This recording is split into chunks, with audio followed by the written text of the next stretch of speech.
One second.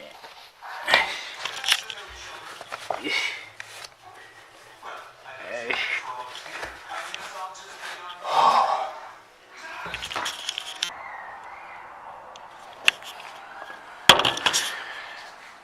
Alright, so a quick update. Quick update on the drift car. Doing a cage, full cage, trying to make it all FD legal. So this is what I'm working with now. I got the main halo here, the main hoop. Trying to get this fitment as close as possible. This is a little too bent, so I'm gonna try to pull it out a little bit, and then get the rear support notch back there. Dash is all taken out,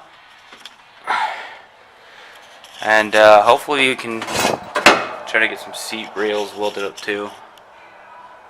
But yeah, that's pretty much everything as she sits now. Got tons of pipes over there. So, yep. Okay, so another update. I got the door bars all kind of cut up. I'm gonna start notching them. That's just like roughly what it'll look like. And then I got the main hoop fit all good, and now I just got to chalk up the halo and the door bars. I mean the A-pillar bars, front hoops, whatever. And yeah, so that's pretty much it. And then here's the engine that's going to be going into this. Oh baby, oh yeah. So these are the wheels I'm going to be putting on there. This is the old wheel, so the 4-lug. This is what I got going on inside the car.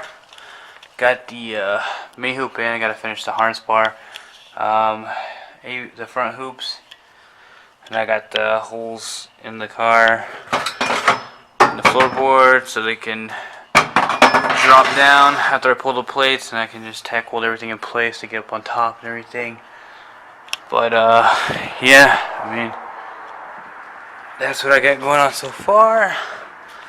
So that's just a simple update.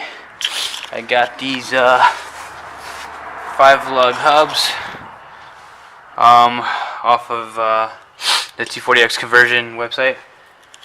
And yeah, so this is what I got. I got brake pads and rotors also. So I'm going to go ahead and be swapping that out too. This probably isn't going to stay long because, to be honest, I'm doing the LS swap, and I'm going to completely replace the rear end, so I don't know about all that yet. I got to kind of like figure all that out. But yeah, so let's go ahead and get started.